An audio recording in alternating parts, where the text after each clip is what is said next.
In Scotland born a slender child, with quiet speech and manners mild.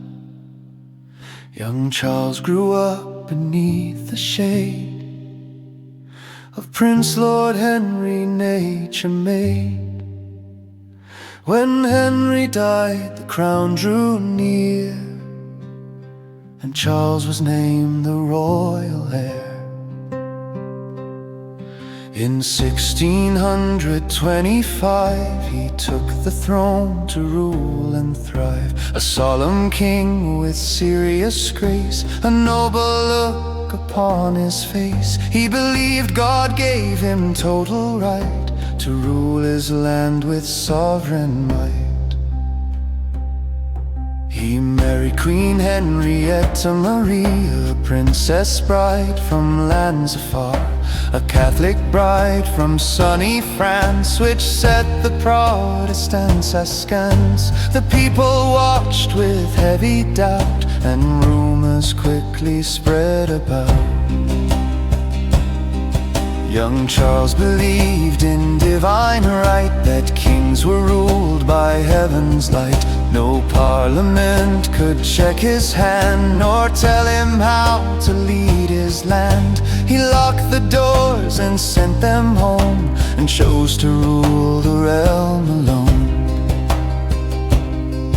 For 11 years he ruled the state, deciding every subject's fate. He raised his funds through ancient laws, and ship money became his cause. The country grumbled at the cost, while traditional rights were lost.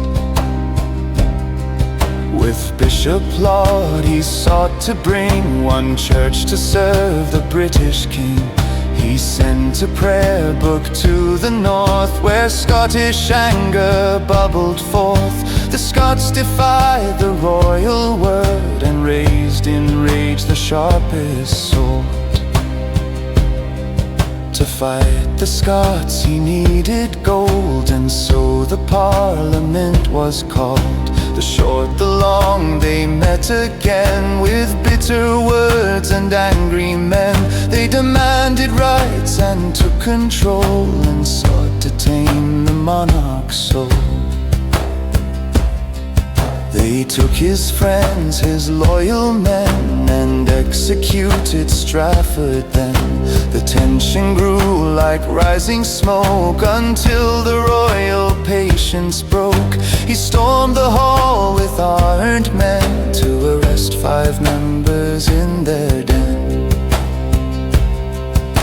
The members fled, the king had failed, and over London chaos sailed. In 1642 the line of peace was split in two. He raised his standard at the town, to save his honor and his crown. The Civil War had now begun, beneath the grey and heavy sun. The cavaliers with feathers high rode out to fight and out to die. The Roundheads stood in iron armor, to protect the trader and the farmer.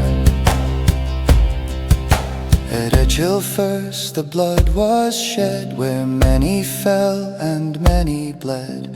At Marston Moor the lines were broke, amid the fire and cannon smoke. And then at Nazabee's famous field, the royal cause was forced to yield. Oliver Cromwell's army proved too strong, and swept the royal forces along. The king was trapped and forced to fly, beneath the dark and stormy sky. He surrendered to the Scottish host, along the chilly northern coast.